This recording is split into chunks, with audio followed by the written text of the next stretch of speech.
What's up, Safari Nation? Safari Vian here, and welcome back to another video.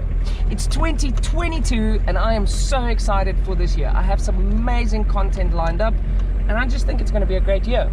I decided to kick off this year with a video that quite a few of you have been requesting for a while now.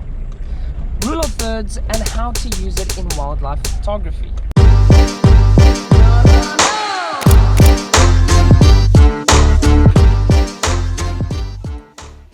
In photography in general, a term that you'll come across quite regularly as you get into it is the rule of thirds.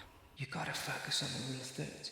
You don't know what the rule of thirds are? Are you even a photographer? It's basically a way for you to compose your shots so that they are more intriguing and more captivating to the viewer.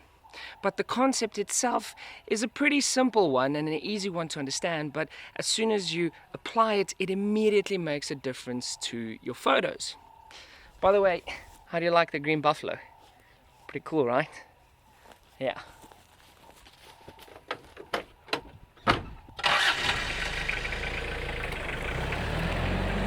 The rule of thirds basically takes your entire frame and breaks it up into 3 blocks from the left to right, as well as 3 blocks from top to bottom. And the goal is to strategically place your main subject in one of these blocks to create an intriguing artistic look and feel to your photo. Well, that's pretty much it. Now you guys know what the rule of thirds are and how to use it. When I started with my wildlife photography, I did what most people did in the early stages of their photography journey. I took shots of the animals smack dab in the middle of the frame. I just wanted the photo of the animal. But I slowly started realizing that this got boring pretty quickly and I didn't want to show people my photos. And that's when I discovered the rule of thirds. Take this shot for example. With the black rhino smack in the middle, you might think, oh, that's cool, or wow, what a pretty animal. But by placing the rhino to the left of the frame, it immediately opens up the entire right-hand side of the photo and gives you a bit more perspective of the scene you're trying to capture. Or even this leopard. Again, it's a pretty cool animal to photograph. Freaking awesome, in fact. And you can show your friends and family that you saw one.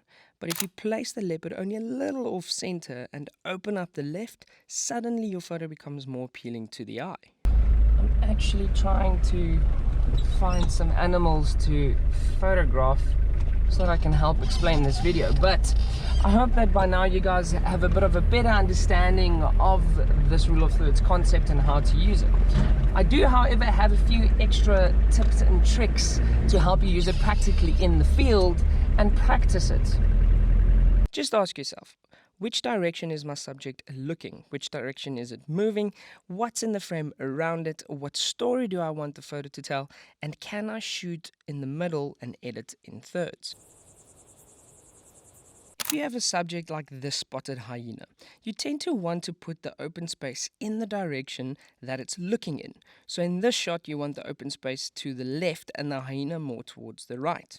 It just gives that feeling that the hyena is looking towards something, and it leads your eyes from the hyena into open space as you analyze what else is in the shot. Now, if you leave the open space to the right, you get a very interrupted feel to the shot. The open space is leading into the back of the hyena. So it's almost like hitting a full stop before you even start reading the paragraph, instead of it being one flowing story.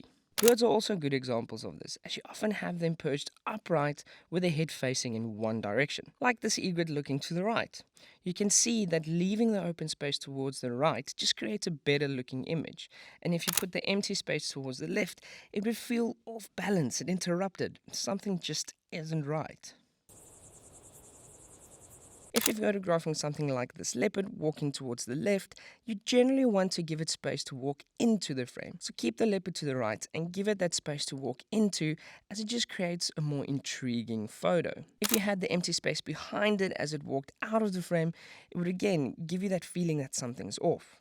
And placing it straight in the middle isn't the worst, but for a better looking photo, give it that space to walk into. Again, the same thing when you're photographing flying birds, such as this great white pelican. Placing the pelican to the left of your frame and giving that empty space to fly into just looks so much better than putting it straight in the middle. I often like to capture the environment that my subject is in, or even capture more than one main subject in the same frame. I do this less often, as I personally usually try to tell a close-up story with my photos and the subject that I'm photographing, but it's important to know what placements work for these types of shots. The main aim here is just to decide if you want the viewer's eyes to lead into the shot and analyze the frame, or do you want them to see the main subject and then lead out of the shot into the open space. I look at it like this. Do I want them to read the story, then look at the picture, or see the picture, then read the story? It's as easy as flipping an image in post-edit. Sometimes it looks better leading into the main subject, and sometimes it looks better leading out from it. So I often test both when I'm busy editing my photos. The easiest way to start using the rule of thirds in your shots is to photograph your main subject in the middle of your frame, but with enough space around it so that you can apply the rule of thirds concept in post-edit. I find that this works particularly well when it comes to bird photography. Depending on your setup, you often end up taking photos of birds at a bit of a distance anyways, and you don't completely fill your frame. In this case, it works really well centering your subject in the middle of the frame, knowing that in post-edit you can crop and move it around the way you need to. And even when you can fill the frame with something like this African pipit, you might feel more comfortable taking the shot at a wide angle, so that you can play around with the rule of thirds in post-edit and figure out where the pipit looks best in the frame.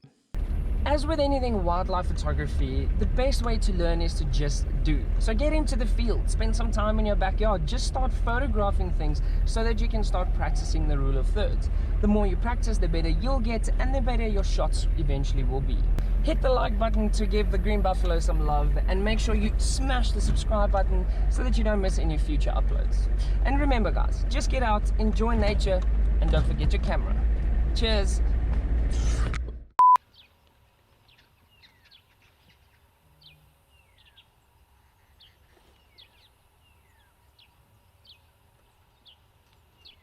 No idea what that was. Sounded pretty intense though.